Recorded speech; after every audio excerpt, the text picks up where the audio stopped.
Lehigh Valley. And I'm also proud to say I won this state in a landslide. We won it by so much. And remember, I had the couple of little statements: too big to rig, make it too big to rig, because these people cheat like hell. They cheat like hell, but we won it by a lot. And maybe we should run again. Should we run one more time? I'd like to do that.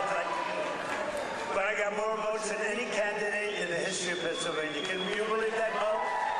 You would have gotten more. And today I'm especially honored to be here in the place that builds some of the toughest vehicles on the road, Mack Trucks. Mack Trucks is doing a great job.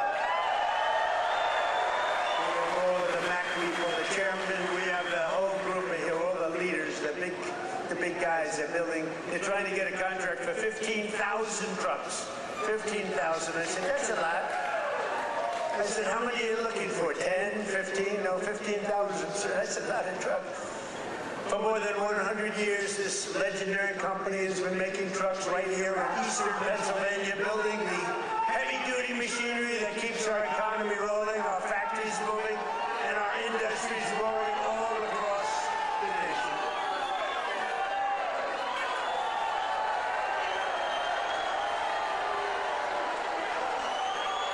And you are the men and women who put your pride and spirit into those beautiful words, stamped on every Mack truck that said, made in the USA. It's made in the USA. And I want to especially thank the president of Mack Trucks, Stephen Roy, who I just met, who's a great guy, a great patriot, very Republican too, which I like. He's a very strong Republican. Stephen, where are you, Stephen? Stephen. We got to get a certain very talented congressman reelected. You know that. We got to get him. Where are you? Where are you, Mr. Congressman? We got to get you back in. Thank you, and thank you, Stephen. But a very special thanks to every single worker at this fantastic factory. The job you're doing here is incredible. And I know you're applying for a big one, and we'll see how that goes. We'll have to call up some people and see if it's good. If your price is right. Is your price right, Stephen? I don't know. Maybe we'll get it down a little bit. We'll get it down. 15,000 trucks. That's a lot of trucks. But that's what this is all about. It's greatness. You built this country, and you are the ones who are making America great again. We're the hottest country in the world. For decades. For decades, the workers of this Commonwealth watched globalist politicians let other countries rip you off and close your factories, rob your jobs, take them away to foreign lands.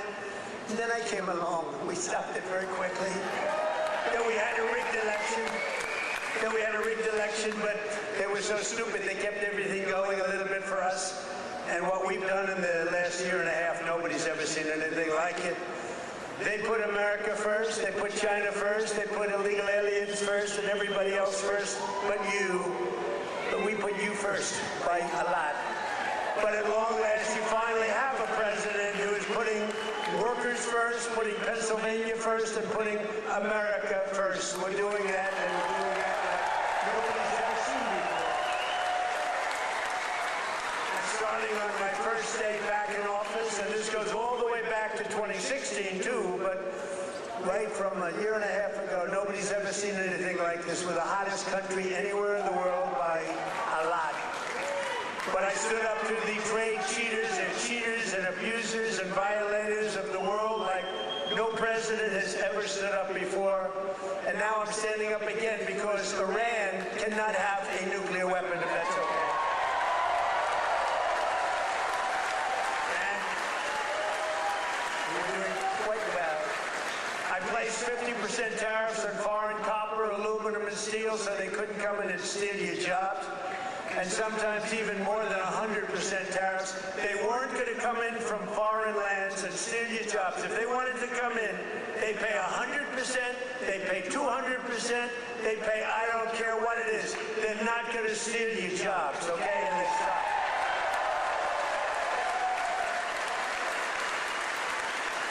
And right right now we have more factories being built, and I mean car factories, AI factories, factories of every type, that we've ever had in the history of our country by 3 times. That's because they didn't want to pay the tariff. How don't you pay a tariff? You build your factory here and you hire American workers. It's quite simple, actually. But as you know, I placed a 25% tariff on foreign automobiles, and very importantly, I posed a 25% tariff on medium and heavy-duty trucks, so that Mack truck could do very well with this factory in Pennsylvania. But all American roads will be filled with American trucks very shortly. Very few people are able to compete with us anymore. They used to rip us off. It was like we were a bunch of babies. American labor worked with us, too. I just met the head of your unions, and they've been terrific. They work with us, and they're fair. They treated us good. Maybe we can negotiate a little bit tougher. Where the hell are the union guys? Those guys are great. They're great. There they are. I want to just say hello. We gotta make sure you vote for our congressman here. I'm not doing this for my help. Music. We even have music. Within a single year of taking office, I slashed trade deficit with China by the largest amount in the history of trade. And we, by the way, have the biggest trade deficit cut in the history of our country, 67%. Think of this. We had a trade deficit. We cut our trade deficit. If you're a president and you cut it by 1%, they say, oh, you're doing a great job. 2%, you're a genius. I cut it by 67%. That's why you have all of these factories being built. They'll soon be opening. They're already opening, but when those factories are opening, I don't know what you're going to do. You're going to negotiate very good salaries, that I can tell you, because they need you. In many ways, they need you more than you need them. American exports to the rest of the world are up by $150 billion. You hear that, Bo? It's not bad. You've got to wrestle a long way to make that. Bo's going to have to win a lot of tournaments to have to make that money. Think of it, $150 billion up. We never had that. We always have losses. We take in much more than we send out. Now we're up $150 billion, and that's nothing, because when all these factories are opening up, Mr. Senator, what a great senator you have. Did you fight hard? David, did you fight hard? He was with me at, I think, every stop. I said, where the hell is David? He's right there, sir. And he's working hard, and he's a great guy, and he's working very hard for you. But a short time ago, we were a dead country. We were laughed at all over the world. We were a dead country. People were laughing. They were saying, what the hell happened to that country? The king of Saudi Arabia said it 2 years ago. I was over there.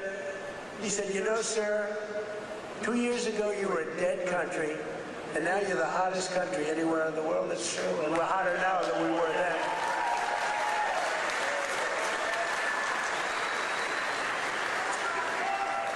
He then proceeded to announce that he's investing $2 trillion in our country, along with Qatar, along with UAE. Bahrain is investing, Kuwait's investing, but countries from all over the world, they're all investing in the United States. 2 years ago, they wouldn't even think of it. They thought we were finished. When I went to China 2 weeks ago, I met with President Xi, and we greeted each other, and he looked at me and said, man, do you move fast. Because they thought they had us, but now it's really the opposite. We are doing numbers that nobody's ever seen before. So we had a great meeting. But as you know, we just achieved a historic peace agreement with Iran to end the conflict in the Strait of Hormuz. And by the way, yesterday, 19 million barrels of oil flowed out of the Strait of Hormuz. A very beautiful.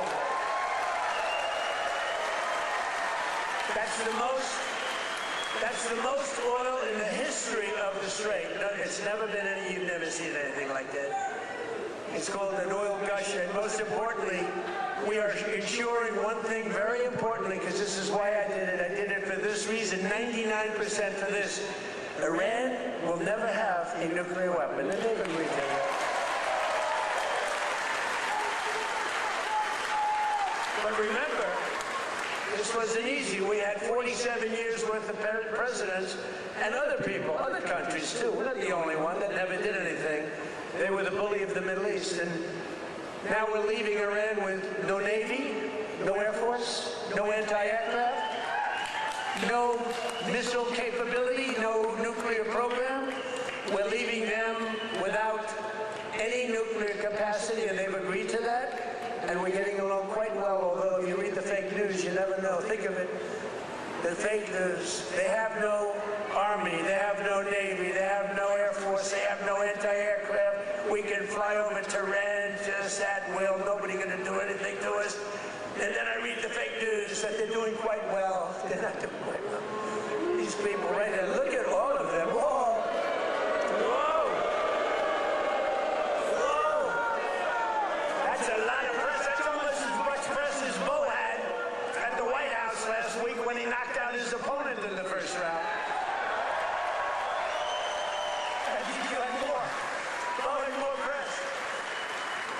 But the Iran economy has been crushed and their defense industrial base has been damaged so severely that it'll take them many years to rebuild, many, many years. And now we're trying to work out a deal that's fair. And we also want to work out a deal. You know, the stock market hit a new high today again. And oil, for the first time in months, hit, think of it, $70 a barrel. So we got a 70. That equates to a very low price that oil is going to come charging down. And with oil comes everything else.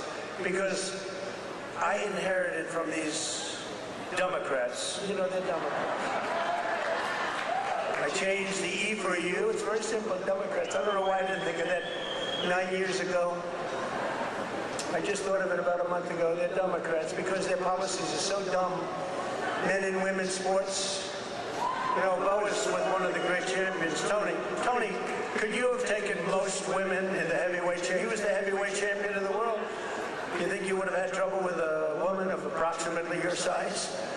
It'd be hard to find a woman of your size, but if we did, I think you would have been okay. What do you think, Bo? Could you have handled it? I think so. What about you, Bo? Could you handle a woman of approximately, or what, 182 or something? Think there's a 182-pounder that could give you a little tussle? I don't think so. I don't think so. He's such a nice guy. Say, no, not really. I don't think so. When she looked at those ears of Bo, when she looked at those ears, she'll say, I'll take a pass. She'll say, I'm not going to fight that guy. The average price of gasoline nationwide is down 60 cents a gallon just from a short while ago. And remember this. We had to make this detour. We had to go to Iran. You can't let them blow up the Middle East and then us, if that's possible. We would have gotten them before, but they would have blown up Israel. They would have blown up the entire Middle East. You can't let that. You want to see a bad economy? That's a bad economy. So, but remember that our oil in the middle of this conflict was less than it was for Sleepy Joe Biden. And we're putting out a fire. Biden, Clinton, Bush, all of them. Barack Hussein Obama. Have you heard of him? Have you heard of Barack Hussein Obama? None of them did anything. Obama gave them $1.7 billion in green cash. Remember, on a 747, they flew over piles of cash. $1.7 billion. Gave them hundreds of billions of dollars and thought they could bribe them into peace. No, the only thing they understand is what these guys in the front row understand is the hammer. Because if you look at what we did to their nuclear capacity with those beautiful B-2 bombers, that was truly a hammer. In fact, we named it a hammer, Operation Hammer. But our economy is ready to soar to levels the world has not seen before. I believe that, David. I think it's going to levels that nobody's ever seen before. All these factories are being built and they're going to be occupied. They're hiring people now. It's going to be something very beautiful. I don't know who's going to follow me, but remember that I was the one that did it, okay? Somebody's going to walk into office and they're going to have the most successful country in history, and they're going to be bragging what a great job they did. And we did it. In 4 long years of the crooked Joe Biden administration, they got less than $1 trillion of new investments. So think of it, Crooked Joe. What do you like better, Sleepy Joe or Crooked Joe? Ready? Sleepy Joe. Crooked Joe. I'm surprised. I like Sleepy Joe better, but they're both good. I use them both. But in less than 1 year, so they did much less than $1 trillion of investment from outside the world. Much less than $1 trillion. We just have the final. We had 11 months and 18, but we just got the final. $19.1 trillion in 12 months. Can you believe that? Investment from all over the globe. And since the election, the stock market has set 73 all-time records. In other words, yeah, sit down. We got plenty of time. It's an honor that you all stand. Oh, look who we have, the Wall. Stand it up, Wall. Look at this guy. I'm going to get a suit just like that guy. I'll bet he's been to 200 rallies. Him and, where are my guys? Oh, look at my guys, front row Joes. I got these front row Joes. Where are the women from North Carolina? They're here. They travel all over the world. I don't know what the hell's with their husbands. These beautiful women from North Carolina. They travel all over. They went to 200 rallies. How many rallies have front row Joe's gone to? Hundreds. Everyone. And then it was very sad. My last rally, I said, I may never see you again, right? And then we won the election in a landslide. And who the hell do I see? I see my front row Joes. So I'm happy about it. Thank you. What a group. We had some group with me all over the place. And when they didn't make the front row, it was very demeaning to them. They were not happy, right? But the front row, they became actually very famous, front row Joes. And the typical 401k, as you know, is up almost $30,000 in, it was 12 months, it was 13 months. It's up 44%. Think of that, up 44%. Because, you know, as goes the stock market, so goes a lot of your own wealth. And I tell about this police officer. I met a police officer first, some similar thing, but now the numbers are even more. I was in New York, I met a great police officer, New York finest, and he said, sir, I want to thank you. I said, for what? He said, my wife didn't think much of me very much. We were having marital difficulty, actually. She thought I was nothing. I'm a police officer, I'm a tough guy. I looked at him, the muscles were all over the place. He didn't suffer from that, but she thought maybe that muscle wasn't so good because he was always losing money in the stock market. And he said, sir, in the last year and a half, my 401k is up 74%, sir. And she thinks I'm Warren Buffett. She thinks I'm a super genius. I said, how are you getting along with her? He said, well, I'm not so sure I like her anymore. But that's like, I won't tell you that. I refuse to say that. He's getting along just fine. But a lot of people have come up to me, David, and they thank us 401ks, you know, the stock market. Who has a 401k here? Yeah, look, a lot of people. More Americans are working today than at any time in the history of our country, and we've created over 32 now. Think of this, 32,000 new jobs just starting in Pennsylvania alone. David, you have to get credit for that. And in the last few months alone, we've added 2,600 Pennsylvania manufacturing jobs, and that number is going to go much, much higher as the factories start to open. Because right here in Lehigh Valley, Eli Lilly has just announced, great company by the way, drug company, a $3.5 billion investment in a brand new state-of-the-art manufacturing facility right down the road. That's going to create over 1,000 jobs, just that one. Nokia is investing $30 million to expand its semiconductor testing and packaging operations, thousands of jobs. And B. Braun has announced a $20 million expansion of its medical device manufacturing operation in Allentown. I love Allentown. I love any place that votes for me, which is the entire state of Pennsylvania, the entire Commonwealth. Never make the mistake of using the word state. Well, I'm not sure that people care, but the Commonwealth of Pennsylvania voted for us at levels that nobody's ever seen before, David, and you too, and we're proud of you because you had guts. This man had guts. He lost one time to a tough candidate, then he did it again to a tougher candidate, and I tell him if he didn't win, his wife, who's a beautiful woman, would have left him. I'm telling you. Dina, she would have left him. So he had great courage doing it a second time. He was a very successful guy. He ran, stand up there. She would have left. I was so worried because he's a friend of mine, and that was a tough race. You know, he was running against a guy 24 years, and his father was in for like 30 years. That's a long time, and he had to beat him knowing the pressure. That's called pressure. Knowing his wife was gone if he didn't make it. She was gone 100%. But he's married actually to a terrific woman. She probably would have stayed. I'm not 100% sure.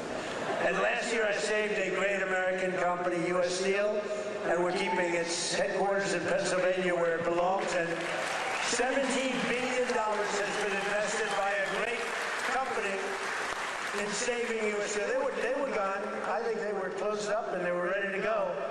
And now they're building factories like nobody's ever seen. They're expanding the operations and building a couple of brand new steel plants. They're up to over $17 billion, which is a lot more than they even told us. Because they've fallen in love with this Commonwealth. They've fallen in love with your whole area, the people. I think they've fallen in love with the people more than anything else is what they told me, because they've done more than they said they would. And thanks to our great Republican majorities in Congress last 4th of July, I proudly signed the largest tax cuts in American history. We gave you the biggest tax cuts in American history. Not bad. Not bad. We delivered no tax on tips, no tax on overtime, and no tax on Social Security for our great Pennsylvania seniors. No tax. And our tax cuts are projected to boost take-home pay for Pennsylvanians by an average of more than $10,000 a year per household. That alone should win us the midterms. We got to win the Muses. We got to win the midterms. Muses is another great guy. Stand up, Muses. Been with me forever. He was thinking about running for governor. I think he would have won, but he was thinking about running for governor. And they said, I want you to stay in Congress. I want you to stay. And we appreciate it. You've done a great job. But always remember, every single Democrat in Congress voted against our tax cuts. So think of it. All of those tax cuts and many more, they want to raise your taxes, not lower them. They voted against tax cuts. You know, all my life, I should have been political in that I found it very interesting. I was a very successful real estate person, but I love watching politics. And my whole life I've watched politicians say, we will cut your taxes, we will cut. I never heard these people say, we will raise your taxes. This country has gotten very strange politically, especially with all the communists that are up for election. You know, you have communists. These aren't socialists, these are communists. And they're all up. How about the guy in Maine? He's got the Nazi stickers. He's got the whole deal, and they're trying to say so for 8 years, 10 years, they said Trump is a Nazi.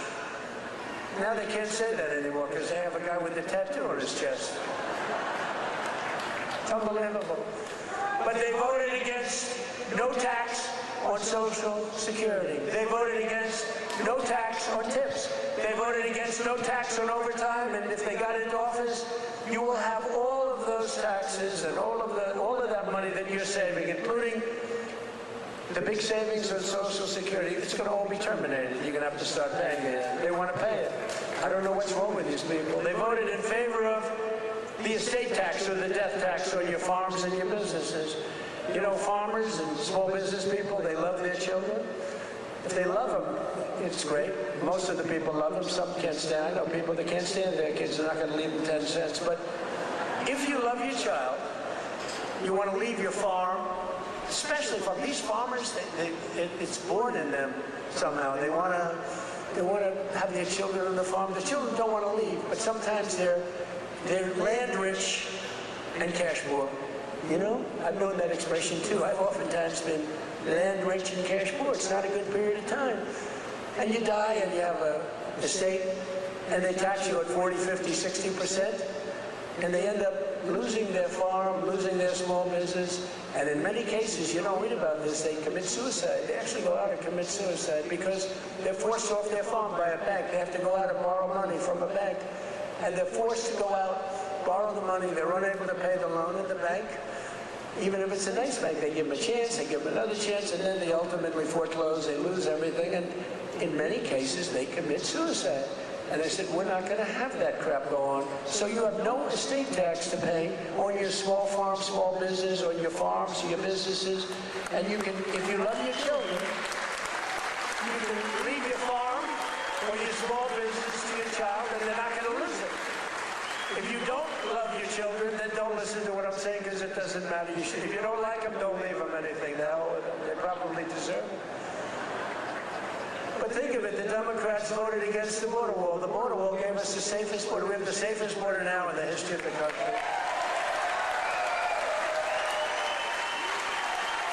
They voted against voter ID. You know why they voted against voter ID? Because they want to cheat.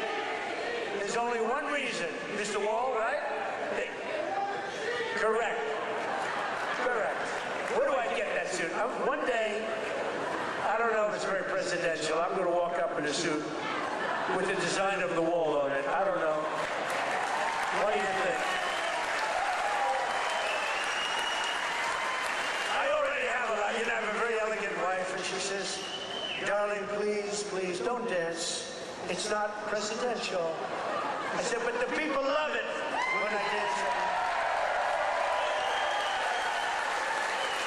And she said, please, the men and women's sports, please don't do the weightlifting thing.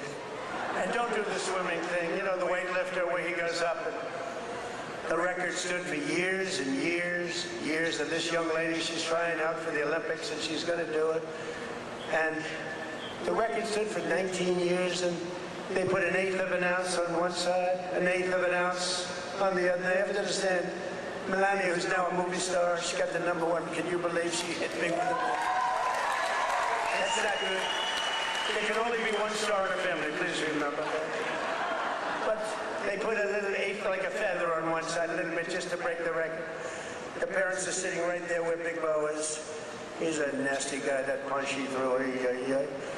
Got to be very nice to Bo. Got to be very nice. Got to make sure he's never angry at me. But she said her parents are right there in the front, and they're so proud. The father's not so proud because he knows she's not going to do it. Because she's a woman. That's a lot of weight. The mother, though, is screaming, darling, I love you. Do it. And she gets over the weights, and she stands there. And then she gets him, and she gets him. And the mother's screaming, darling, I love you, darling. And the father's looking, saying she has no chance. And she's like this, you see it? Drops him. And she's like devastated for the rest of her life. And then a guy comes along who transitioned. That's the term. I've gotten very good at that term. I used to take a lot of heat for my definition of the movement over. But he transitioned. He was a poor, very poor, bottom of the line, male weightlifter. But now he's a female weightlifter. And he looked at the amount, I think it was like 210 pounds or something like that. Well, that's a lot for a woman, but not that much for a man. You could do it with one hand. And he goes, looks down at the weight.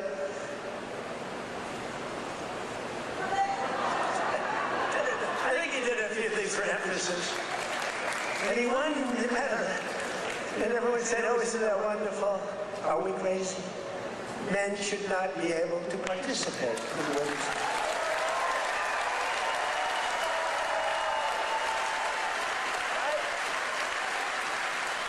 That's a 99%. You ever hear the fake news? They say, that's an 80-20 issue. No, it's not. It's 99-1. You know, I've been doing politics now for 10 years. Not that long, considering I've won 3 elections. You know, so we not. But we did great in the second one. It was a rigged deal. But pretty short. But with all of that, and all of the time I spent speaking to people, they say, sir, could you cut taxes on this? Could you get me a tax deduction on a car loan? I did that. By the way, I did that. If you borrow money to buy a car, you get it. All these things. They asked me for hundreds of things. Not once did anyone ever come up to me and say, sir, please, this is so vital. you have to be able to have men playing women's sports. Please, sir, could you pull that off? I've never had anyone ask me for that. So I say it's a 99-to-1 issue, not 80-20. The fake news back there, they say, oh, that's a tough issue. But I don't like talking about it because I want them to continue on with that. I want them to continue on with the, they're in favor of the mutilization of your child for transgender purposes, the mutilization of your child. And I would say politically it's a very good thing to run against a person that's in favor of that kind of stuff. So we let them, we don't bring it up during off political seasons, but we have a political season coming up. And they'll be doing all of that nonsense, and they're going to lose a lot of elections. And now if you look at New York, we have all communists running. They're all excited. They're going to win their primaries, but I can't imagine they can beat a normal Republican. So I think it's a good thing, Muser. What do you think? I think it's a good thing. Wouldn't you like to run against somebody like that? Well, Shapiro's not that much better, to be honest with you, but I would. They're all being forced. They're all being forced. A guy like Shapiro, he's going to be forced to the left. Otherwise, he's not going to get the nomination. But they voted against proof of citizenship. Think of it. We'd like to have proof of citizenship. You walk into the voting booth. Would it be okay, sir, if I looked at you and said, how dare you ask me for my citizenship? You know, in California, if you ask that question to a voter, you are criminally liable. In other words, they can put you in jail. If you say, sir, do you have proof of citizenship? They put you in jail if they ask that question. You're not allowed to ask that. Did you know that? It's the craziest thing I've ever seen going on. Hey, did they screw the kid, Pratt? Boy, he's leading, and all of a sudden he's lost. And it was sort of interesting. The election, you ever see an election where they're 2.5 weeks in? An election that takes weeks to count the votes? But after the evening, it looked like he was going to win, or certainly be in the runoff. And then I started hearing rumors as the days went by, days and days went by, that Pratt is fading. He's fading. I said, they rigged the election. And then lo and behold, he didn't qualify, even though he was so far up in the third place person that it was almost impossible, and he didn't qualify. And then it started happening with the next candidate, Steve Hilton, who's running for governor. He was up in front, just about leading, no problem. And all of a sudden, about 4 or 5 days after, this is after the election's over, they said, Steve Hilton is starting to lose votes. I said, here we go again. And I called up the U.S. Attorney in California. They said, we're going to have a number in the next week. Next week. I called up the very powerful, very good U.S. Attorney in California, and I said, do me a favor. Take a look. They're trying to steal that election, too. I guess they called up. They said, this is the U.S. Attorney call. We have your great U.S. Attorney here today, by the way, and your assistant U.S. Attorney. They're doing great, David. Thank you. But, so over the next week, he was definitely going to lose, but the U.S. Attorney called. We want to check your votes. About an hour after the call, ladies and gentlemen, Mr. Hilton has won. So had I not made that call, Steve Hilton would right now be watching the election from home. So I don't know, he would have a great chance, but the election's totally rigged. California's totally rigged. All mail-in ballots, it's a disgrace. We got to pass the Save America Act, okay?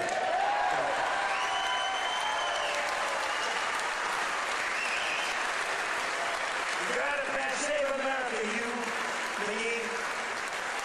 Please, guys, what love. A friend of mine is a very big real estate developer, but he's got a problem with speaking in front of crowds. He chokes, he chokes like a dog. He said, how do you do it? I say, it's easy, because there's so much love in the room. There's so much unbelievable love. It's easy. He's got this tremendous fear of speaking. He said, the guy's a major player. Most of you have heard of him. And he's a killer. He destroys people for a living. Financially, not physically, financially. Physically, he can barely walk. He's a basket case. But he's up here. He's very smart. And he destroys people. Very rich. But he can't get up in front of a crowd and talk. I said, what's wrong with you? He said, I don't know. I have a fear of crowds. You believe it? All sorts of people. A lot of people want to do what I did. A lot of people, David did it. David was very successful, but he's a great speaker. But a lot of people, they say, well, Trump became president from being a very successful businessman. He became president. I want to do it too. And that's when they find out that they might have the flaw of speaking, or even worse, is a terrible past. You know, the past will come out to haunt you. It's not an easy thing to do, but I love it. You know, I say it's real easy to do when you have people that love you. I guarantee, who here voted for Trump?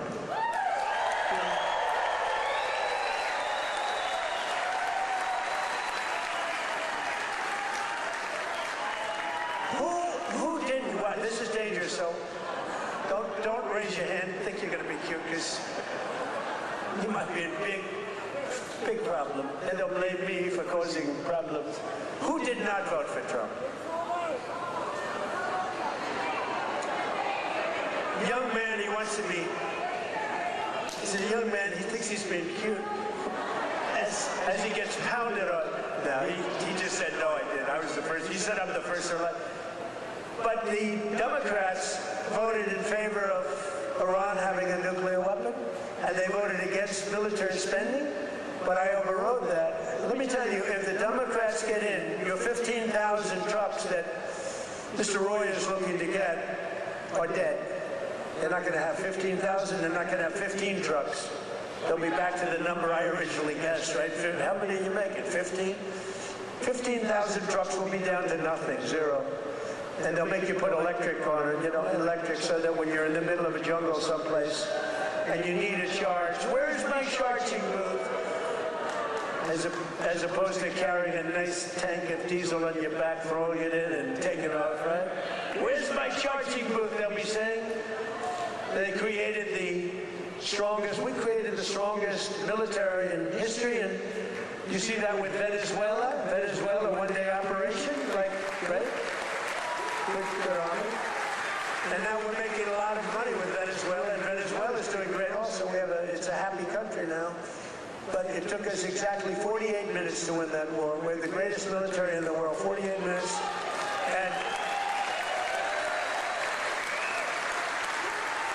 And we paid for the cost of the war, wait till you hear this, 28 times already. More, but 28 times. So the cost of the war, we've already, because we brought millions of barrels of oil out, and we're getting along great. The people running it, they're our people, they're great people, and the people are happy in the country. They have smiles, they were miserable, they were starving, but they have a lot of oil under that ground. You know how you find oil in Venezuela? Just look at the ground. You'll see oil bubbling up. They have so much oil. They don't know what to do with it, but they had a bad system. They're making more money now for the country than they've ever made before, and we're making a lot of money too. But also Iran, we knocked them out. 1 week it was essentially militarily over. Much bigger country, 91 million people. And much different ideology. The ideology of the Muslims is slightly different than the ideology of the Catholics. We have the Catholics and the Muslims, slightly different. But Venezuela's been great, and Iran's been great. I mean, you know, if Iran's reasonable, if they're smart, otherwise we'll have to finish the job, which will take about maybe less than a week. But they're going to be okay, I think. They're going to do what they have to do because we want to have it done. But they voted against lower energy prices, the Democrats did, and then they went on to create the highest energy prices that we've ever had in the history of our country. People don't realize that. Much higher than ours during a war. They had the highest inflation in history. The highest inflation in history, they say 48 years, but that's sort of history as far as I'm concerned. And they were absolutely terrible on affordability. Remember, I got here, my first day, the fake news is screaming at me, what about affordability? I'm only here 1 day. Remember, eggs were up about 5 times higher than they ever were? And we have prices are coming down right now at levels that you've never seen. And now with oil crashing, you're going to see something really amazing. And to top everything else, they let 25 million people into our country, many of them criminals and thugs and people from mental institutions and drug dealers. They even let 11,888 murderers into our country. Murders, 11,888, more than 50% of which have killed more than one person. And I've gotten the worst of them out, and we've gotten them out. But the Democrats want open borders, and they want them all to come back in. You can imagine that. The people of this Commonwealth will never let that happen again. What they allowed to happen to our country, we can never allow to happen again. As an example, the war with Russia and Ukraine would have never, ever started if I were president. We can never let elections get rigged again. But we're pleased to be joined today by one of those Pennsylvanians who's benefiting from the historic tax cut, Sergeant Sam Elias, with the Bethlehem Police Department. Is a great guy. Sam works the night patrol so that he can help his wife take care of their 6 beautiful children during the day. And I'm told their youngest is named Melania. Can you believe that? The name Melania. Where did you come up with that one? After our great First Lady. So Sam is taking home thousands of dollars extra because of no tax on overtime. And Sam, you want to come up and say a few words? Come on up.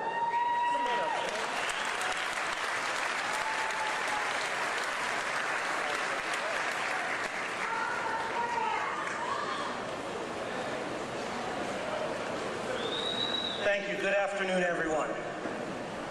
I'd like to express my appreciation to President Trump, Congressman Ryan Macungie, and the entire White House administration. As a father of 6 children in a single-income household, I can tell you the Working Families Tax Cuts is a policy that helps my family. Hard work should pay off, not get punished with higher taxes. No tax on overtime, no tax on tips means more money in the pockets of working Americans. For my family, these savings have translated to what was once a day trip to the park, is now an overnight stay at the Jersey Shore. Bigger tax returns have allowed Americans to create new family memories and save for future projects. As the President said, I also work night shift as a police sergeant in the fine city of Bethlehem.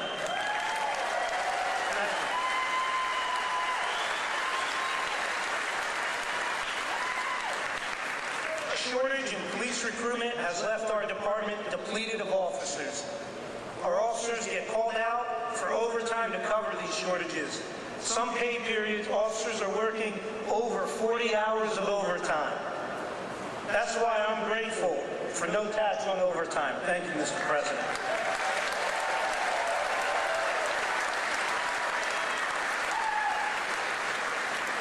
I'm also thankful for the support President Trump and Congressman Macungie have shown for law enforcement. You understand that communities thrive when we invest in public safety. Congressman Macungie has stood strong with public safety and working families. And that's why he's been endorsed by the brothers and sisters of Bethlehem FOP Star Lot 20.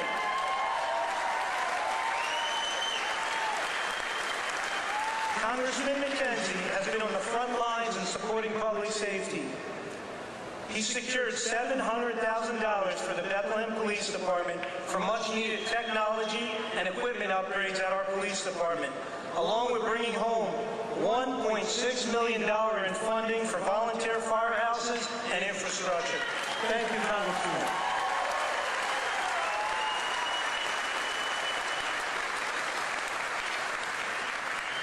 I'm a very grateful American. A son to Lebanese immigrants who came to the United States 50 years ago in pursuit of the American dream. My 80-year-old father is here with me today.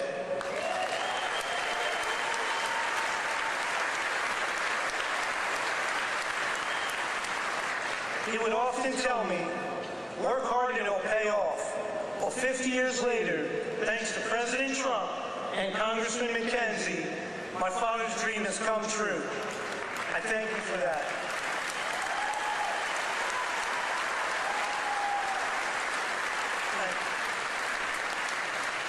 Additionally, thank you to President Trump and your entire administration. After more than 50 years, the Lebanese people finally have an American ally who advocates for a sovereign and independent Lebanon governed by the Lebanese people. Thank you for that. Mr. President, you have the support of almost 20 million Lebanese people worldwide.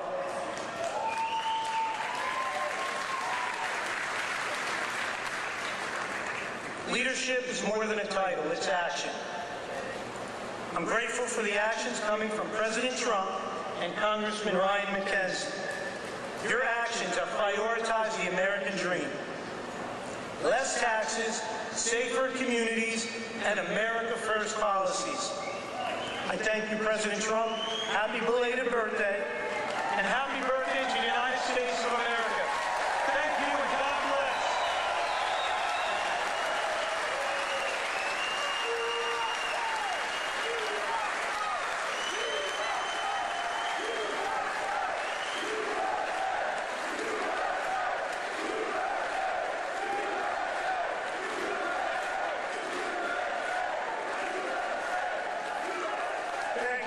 I looked at all these pages. I said, oh, we're in trouble.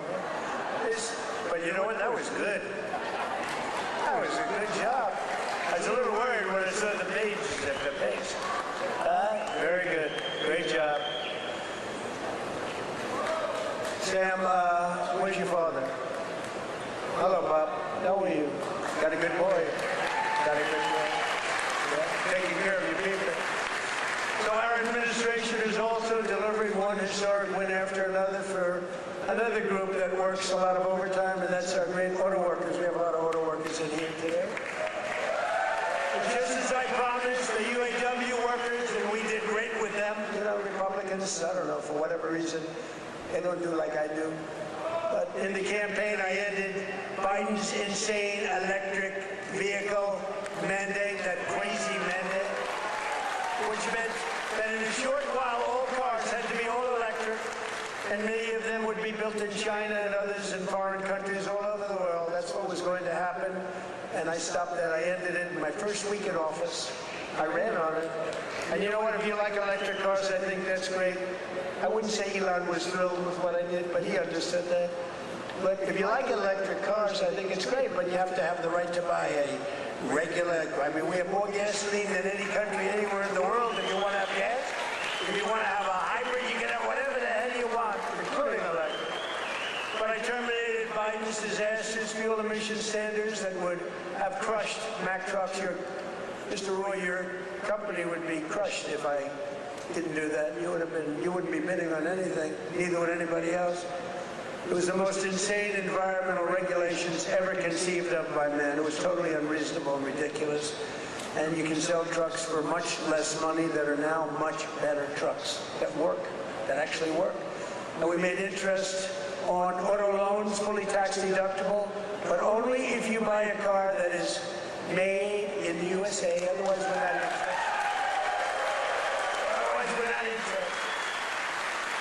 And I saved the auto manufacturing business in America. We have more auto plants being built today than we've had in 60 years, and I think maybe ever. And bigger and better. They had one, a big one in a certain state that I love also. I love a lot of places. And they took out this old plant, but it was big. And I said, did you redo it yet? They said, we're not redoing it. We're ripping down and building a brand new one, a beauty. You know the one I'm talking about, Dave.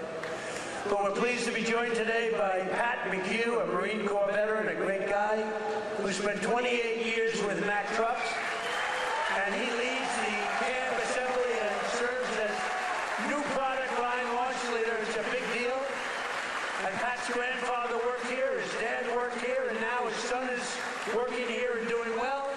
And they know how important it is to keep manufacturing jobs in Pennsylvania.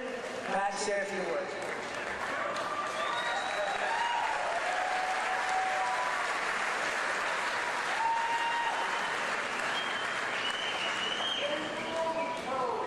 Wow. Good afternoon, Mr. President.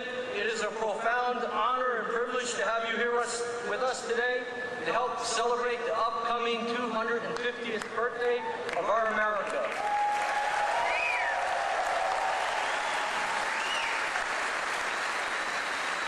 And most recently, our 125th anniversary of building Mack trucks.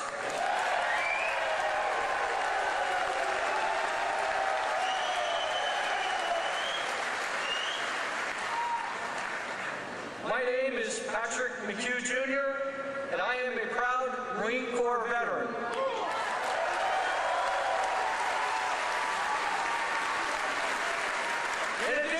that, though, I am an even prouder Mack Truck employee.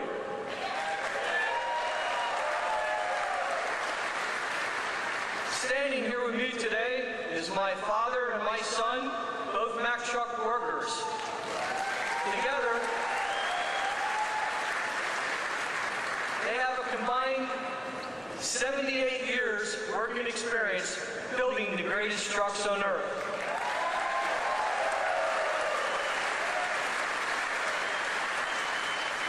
You can say Mack Trucks runs in our blood. At Mack Trucks, we work hard to build the trucks that help build America. And we are proud that those trucks are built in the United States of America.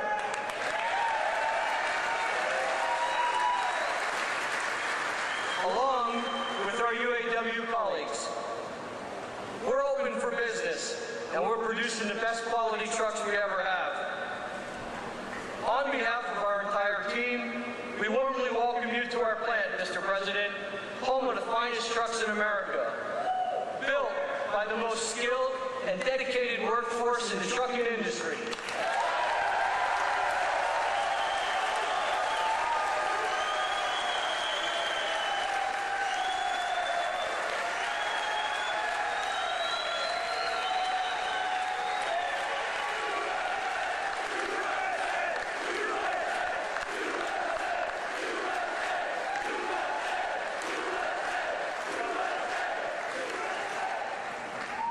So, Mr. President, I want to say thank you for choosing to highlight Mack Trucks in your visit today, and thank you for supporting our American workforce.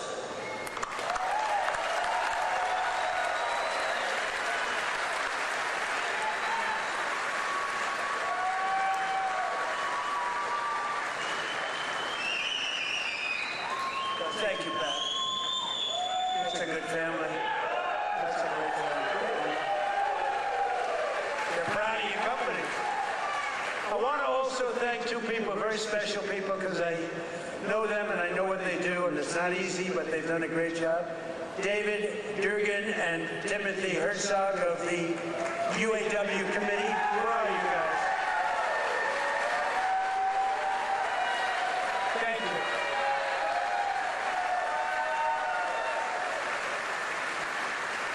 They do a good job representing you.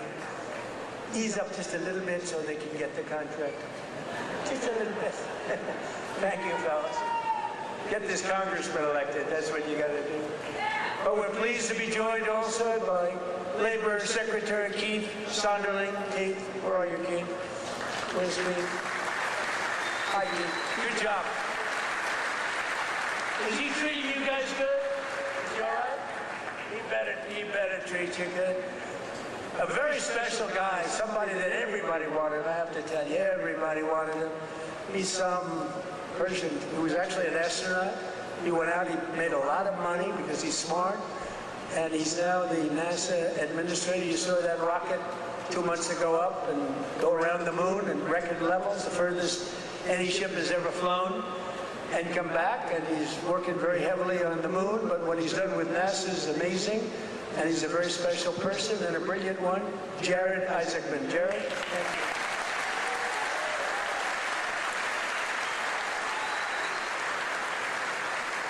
Great job. As well as, I introduced him a little bit only by the name David, because he knows me, and I know him by David. But David McCormick is your senator, and he's a brilliant person, brilliant businessman. And he loves the Commonwealth. He loves Pennsylvania, and this is where he wanted to be, and he had a rough, I told you, he had a rough fight. This was a rough beating, like 24 years, and a father for 24 years. And I don't know, I said, I don't know, you sure you know what you're doing, David? But you won, and you won easily, and I'll tell you what, you have a great senator, one of the best in the country, so I just want to thank you very much.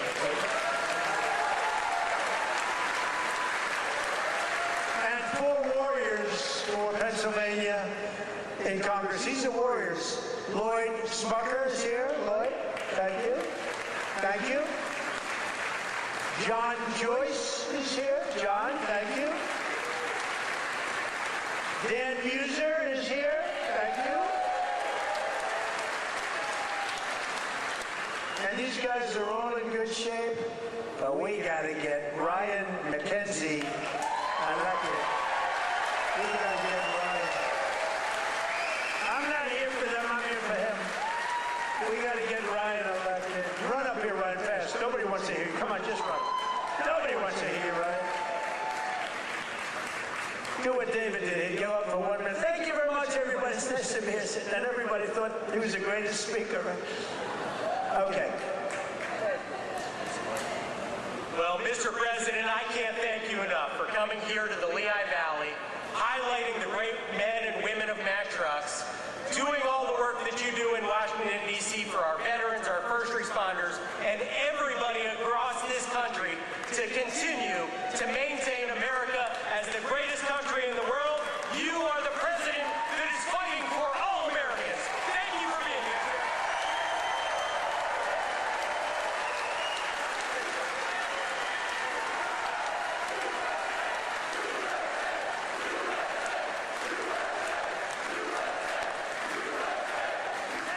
Wow, that's great. He learned something from you, David. That's great.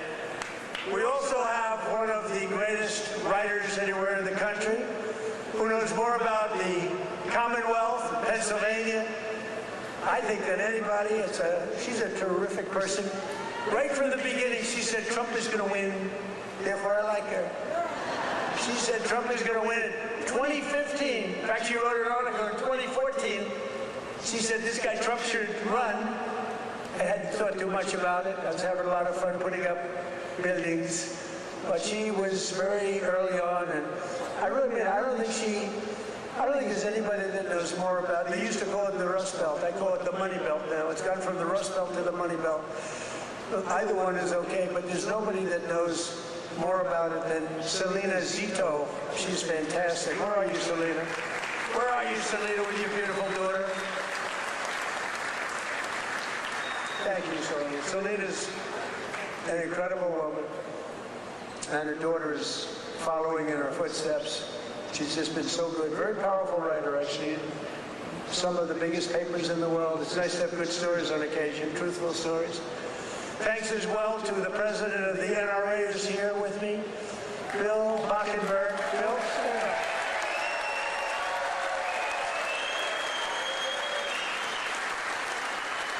And they always give me their endorsement because I saved the Second Amendment, and you think it's easy. On occasion, it was not easy, right, Bill? But we did it. We did it with your help. And we're doing a couple of other things, working with you and your people. But I think you've done a fantastic job. The NRA, everybody, they really have been. They've been with me right from the beginning. And Bill asked me would I support the national right to carry legislation. How do you feel about national right to carry?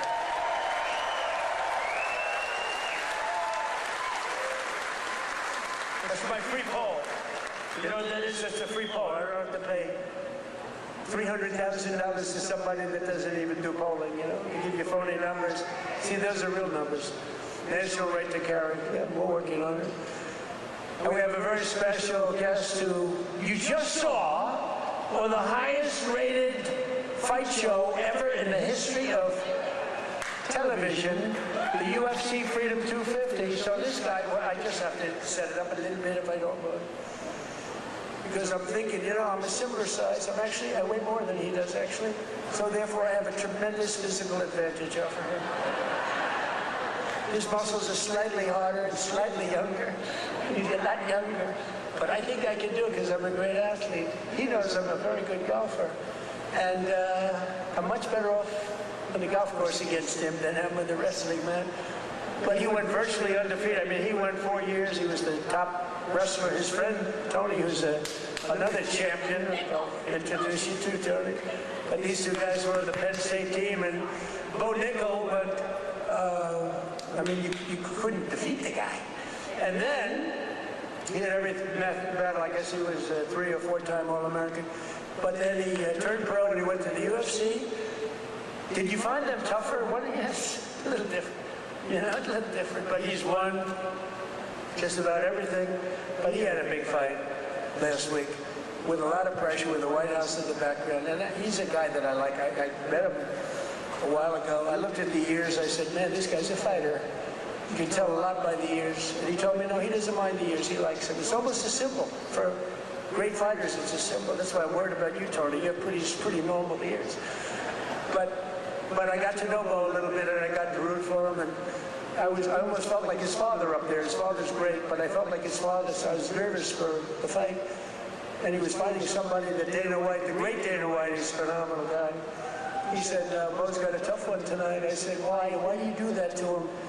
Because if you lose at this night, it was the biggest audience they've ever had, by far. The whole world watched it. The people at the White House, we had 5,000 seats around the cage we built, and we had 100,000, more than 100,000 people in the park right next door. We had the largest television audience they've ever had, by far. They said, why do you have to give him such a tough opponent? He was pretty tough. But then it happened. So Bo is known as a great wrestler because he was the best wrestler by far in college. Nobody could beat him. And I figured Bo would be wrestling. But no, he wasn't wrestling. He was punching. I said, Bo, grab his legs and start wrestling. That's what you do. But he didn't do that. He didn't listen to me. And he got a shot off that was brutal. And in the first round, right, knocked him out. He was really knocked out. Great fighter. The guy was a great fighter. Is a great fighter. So I just want to thank, he's from Penn State. He loves Penn State. He is the NCAA wrestling champion. And just fantastic. And his friend, and you probably know, is also, I think you were roommates, right? That's a tough room. I wouldn't want to fight these two guys. Let's go pick on those two guys. I don't think so. But he was the heavyweight. And he lost a lot of weight. He weighed 35, 40 pounds. I asked him, how much did you wrestle? About 40 pounds heavier. In other words, you want to live, right? You decide to lose it. But he was also the champion, NCAA champion, and his name is Anthony Cassar. So come up here, fellas, because I want to just ask the audience a question. Come here, bud. So here's my question. If I work out for the next couple of months, really work hard, lifting those weights and really work, could I beat Bo or Anthony in wrestling? You're very disloyal. You're very disloyal. Say it.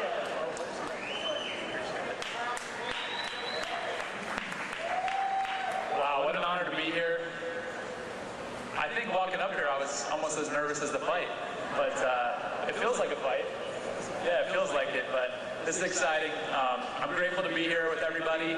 So grateful to President Trump for making an event that, in my mind, never seemed possible happen. UFC Freedom 250 on the White House lawn. Unbelievable. I don't think there are too many presidents that have the courage to do something like that, and, just so unbelievable. For me, both my parents were high school teachers. My dad was a wrestling coach. My grandpa was a wrestling coach, and I grew up around sports and just competing from 5 years old, and so to be able to do something like that is a dream come true, and it's just through hard work, effort, discipline, and a lot of time in the wrestling room, a lot of time in the cage that I was able to do that, and that's really because America is the land of opportunity, and if you set your mind to something and you feel passionate about what you do, you can accomplish anything, and thank you. I don't want to take too much time, but I want to tell a quick story about the first time I met President Trump. It was in 2019 at the White House, and our team and I won the Nationals, the NCAAs, and at Penn State we are. And we were given the opportunity to meet President Trump, and it was really special because he took a lot of extra time to talk with us as wrestlers. I think he respected the wrestlers a lot, and I told him that when I'm done wrestling, I was going to fight, and he asked me if I needed a manager. And I thought that he has better things to do than that, but really since then, I feel like we've had a special connection that I'm extremely grateful for, and fast forward 7 years, I'm fighting on the White House lawn, and I turn and look at my corner, and President Trump is right next to him.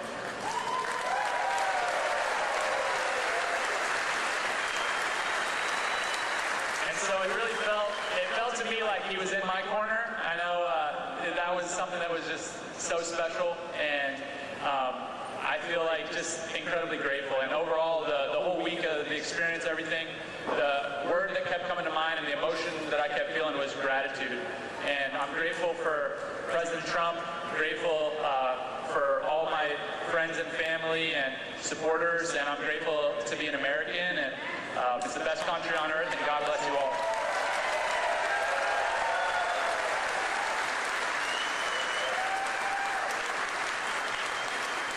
How's everybody doing? This is an awesome crowd. I'll keep this really short. It's just an honor to be here.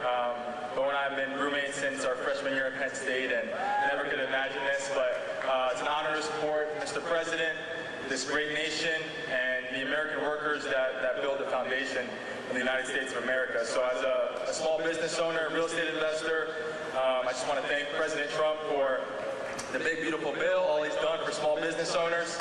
And most importantly, I pray that God will continue to bless him and guide him to lead this great nation, and God bless all of us. Thank you.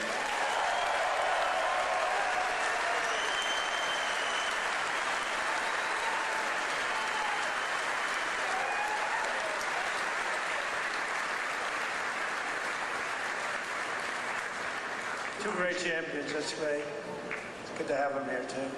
We have a lot of champions in the audience. These are two very special people. When you do that, I was saying to myself, you know, going into that ring and you got all these people, we had the richest and the biggest politicians, we had the biggest of everything. You couldn't get a ticket. The tickets were selling for some crazy numbers, I heard. We gave them away to everybody, but somehow some got out. And I was saying that's a tremendous amount of pressure, and you're fighting the toughest people on earth. I mean, these are the strongest, toughest men on earth. No women in the crowd, but which is nice. But these are the toughest men on earth, and it's tremendous pressure. And you know, the muscles, you got the muscles, you guys, you got the big strong muscles, but you got this muscle too, because it takes much more than just the normal muscle to win those matches. I mean, the strategy and the genius that goes in. It is a genius. A lot of people wouldn't understand that. But there's a genius. There's a genius in sports. But there's a great amount of courage and power that you have that a lot of other people don't have. So congratulations. Really great job. Great job. Good job, you. In everything we do, we're once again fighting for the people of Pennsylvania, and that includes our amazing Pennsylvania oil and gas workers. And I ended last administration's war on Pennsylvania energy, and I signed an order to drill, baby, drill. That's what we did. Did I end it? And you helped. The United States is now the #1 producer of oil and gas on earth, larger than Russia and Saudi Arabia combined by a lot. Look at that. Who would have thought that? We were in 4th place. Now we're larger than, that doesn't include Venezuela. Include Venezuela once because it's essentially should be included. I also ended the war on clean, beautiful Pennsylvania coal. In fact, in my administration, you're not, because you know coal was dead. China uses it, other countries, very successful countries use it. The unsuccessful countries use wind, and those beautiful windmills that blow round and round and don't do anything except cost you money. Every time it goes around, you lose $10. You're supposed to make money with energy, not lose money. No, wind is every country that's using wind is a disaster. Every country that's using our beautiful substances from underground are doing very nicely, thank you. But in my administration, you're not allowed to say the word coal without preceding that word with the words clean, beautiful. So you say clean, beautiful coal. And I have Secretary of the Interior, Doug Burgum, who's fantastic, and Chris Wright. And they made a speech about coal, and they mentioned coal like 50 times in the speech. It's all about coal. And they kept saying, clean, beautiful coal, clean, beautiful coal. I said, no, it's enough. It's enough. But we're not allowed to use the word coal without saying, because what they can do with coal today is amazing. It is clean, it is beautiful, they can clean it. And it's a very powerful form of energy. And if you look at China, they're building 57 coal plants throughout, big monster plants all over their country. And then we're not supposed to do that? No, we're doing that. Clean, beautiful coal. We've invested over $1 billion to save dozens of coal mines. We've saved them. They were ready to close, and some had closed. and more than 100 coal power plants, including the Keystone and the Conemaugh generating stations right here in Pennsylvania, as you know, are really moving now and employing a lot of people. They were all getting ready to close up. They were essentially closed. We're working hard to lower the cost for all consumers, and we want powerful energy. Under my administration, the most favored nation agreements on drug prices that we just did are delivering the largest prescription drug price cuts in history, with numbers like 400, 500, and even a 600% reduction from where it was. Think of that. That alone should win us the midterm. And the fake news back there refuses to talk about it because they know how good it is, because they can't produce it. They've been trying to do it for years, favored nation. We paid the highest drug price in the world by far. As an example, for the fat drug, which Bo and Tony don't need to take, but a lot of people are taking. Who takes the fat drug? So in New York, think of it, it was costing a fortune. Many, many times it was costing $1,300, and in London it was $87. And a friend of mine who's extremely fat, sloppy, but very brilliant. He's a brilliant businessman, but he's a slob, there's no question about it. Very neurotic person, which you need sometimes to be successful. But he called me up, he used to call me Donnie. Donnie!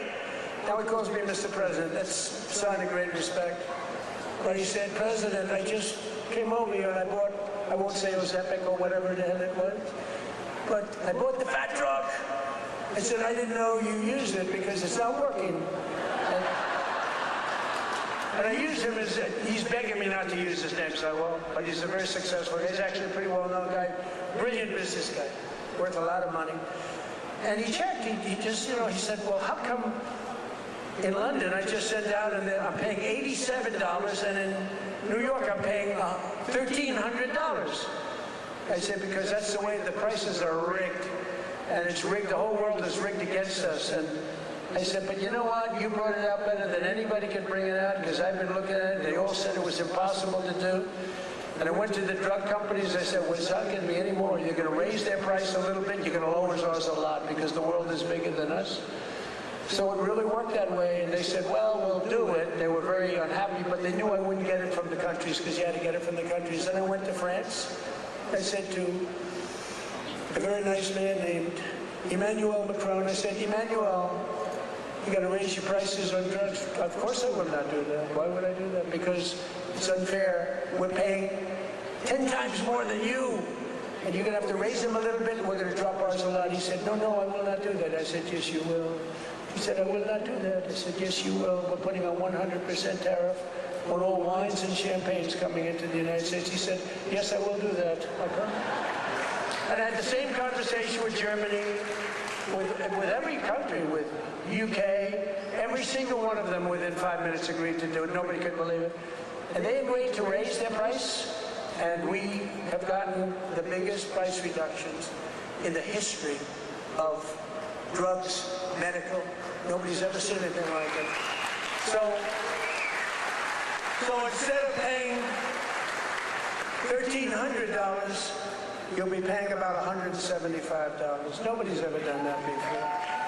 And this is on many, many drugs. A pill that sells for $10 in London and selling for $150 in Texas, any place, it's all the same in the United States. They basically discriminated, so now instead of $10, it goes to $20, because again, the world is a big place. And we would bring ours down to 20, from like 150 down to 20. This is the kind of price reductions you're getting. Go to Trump.com, by the way. And I didn't name it. That was Bobby Kennedy that did it with Dr. Oz. Everyone thinks I named it. I did not name it, but that site is through the roof. And these are the biggest price reductions in the history of our country for anything having to do with drugs, prescription medicine.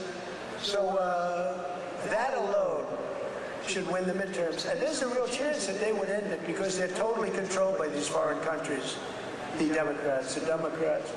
So starting next week, weight loss drugs will be available for just $50. Think of that. For seniors who previously had to pay $1,200, $1,300, $1,400, couldn't pay it. Think of that. Now, they don't want to write. Look, they turn the cameras off when I talk about it because they don't want good stuff for us, because they don't want us to win elections.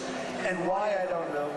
Why they want to have people pouring into our country, why they want to have high taxes, why they want to have all of these problems that took place over the last 4 years in the last administration, one of the worst administrations in history. But the other ones wouldn't be much better because they have all of these crazy policies. They've gone communist. But just over 1 year ago, we inherited the worst border in history, but I quickly turned it into the most secure border in the history of our country by far. Almost nobody's able to get in. And in the past 13 months, and this is a chart kept by generally Democrat people, in the past 13 months, 0 illegal aliens have been admitted into the United States.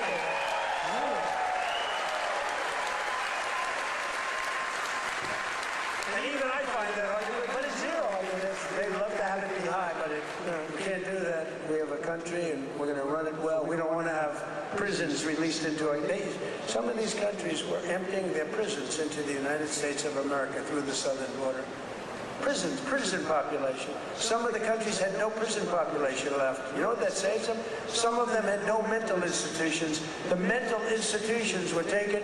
All of those people were taken to our southern border and allowed to just walk freely into our country under Sleepy Joe Biden and his group of thugs, their group of real thugs. Weaponization, that's all they're good at, weaponization and cheating on elections. In 2025, we achieved the largest drop in the murder rate ever recorded in the history of our country, despite the fact that we haven't gotten all of these criminals out of our country. We had the lowest since 1900, that's 125 years ago.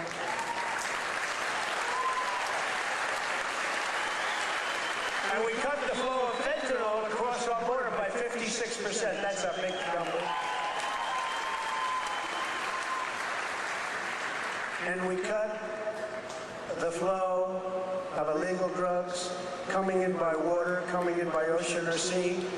We cut it by 97%. 97%.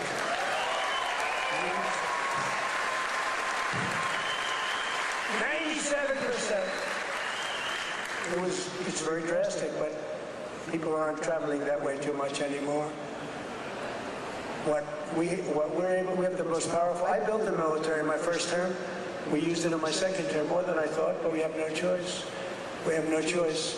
But think of it, we cut fentanyl. For years they've been interdicting. They've been grabbing boats, bringing them in, putting them in court. They go out by the same night, they're back, sending drugs by the ocean, by the Gulf, by the sea.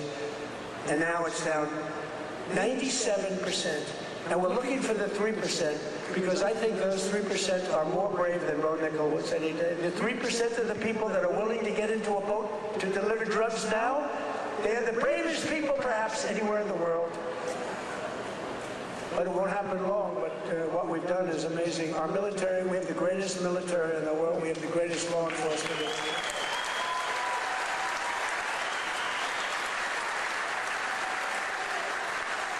And we have the highest number of recruiting. So a year and a half ago, it was headlines. Nobody wanted to join the military, the Army, Navy, Marine. Nobody wanted to join any of them. Air Force, Space Force, I love Space Force, Coast Guard. Nobody wanted to join any of the military. They had tremendous recruitment problems. And even it carried over to the police. They have great police here. The police and the fire departments. Nobody wanted to do anything with the name America, anything with the uniform. And today, we have the highest recruitment, the most successful recruitment. Every single slot is filled. And that includes, they want to be policemen, and they want to be firemen and women. So we went from the least successful in our history, David, to the most successful in the history in terms of recruitment. It was very embarrassing. A year and a half ago, 2 years ago, and it all happened from November 5th. That's when we won the election. From November 5th on, everybody wants to be a soldier. Everybody wants to be in the Army, the Navy, the Marines. They want to fly the jets in the Air Force. The Coast Guard is hot. Everything's hot. And of course, Air Force. You know, I started Air Force. That was a part of the Air Force. The The Space Force was part of the Air Force. I said, no, it's got to be separate, got to do its own thing, and it's become. So we were in third place 4 or 5 years ago, and I put it in. We were losing to China and to Russia, and now we're totally ahead of both of them, like at numbers that they can't believe. Space Force could end up being one of your most important. To stop the massive theft of taxpayer dollars, including millions of illegals, we've launched the war on fraud led by our great Vice President, J.D. Vance. Great job. Smart guy. We ended Medicaid for legal immigrants, and we redirected $50 billion to make the largest investment in rural health in the history of our country, hospitals and everything else in the rural areas. And with the help of our Republican majorities in Congress, we will defend our jobs, our factories, our safety, and we will defend our borders like never before. We will crush violent crime, impose harsh new penalties on dangerous repeat offenders that shouldn't be in our country, crack down on Marxist prosecutors and judges, and we will immediately end the most dangerous thing that's ever been put into our country from the standpoint of law enforcement. Is called no cash bail. You kill someone, you go to the judge, they let you out, then you kill somebody in the afternoon. It's crazy. That was the beginning of crime. We will pass the great health care plan to stop all payments to big insurance companies and give the money directly to the people so they can buy their own health care, which will be much better care at a much lower cost. And we will pass the Save America Act to protect our sacred American elections.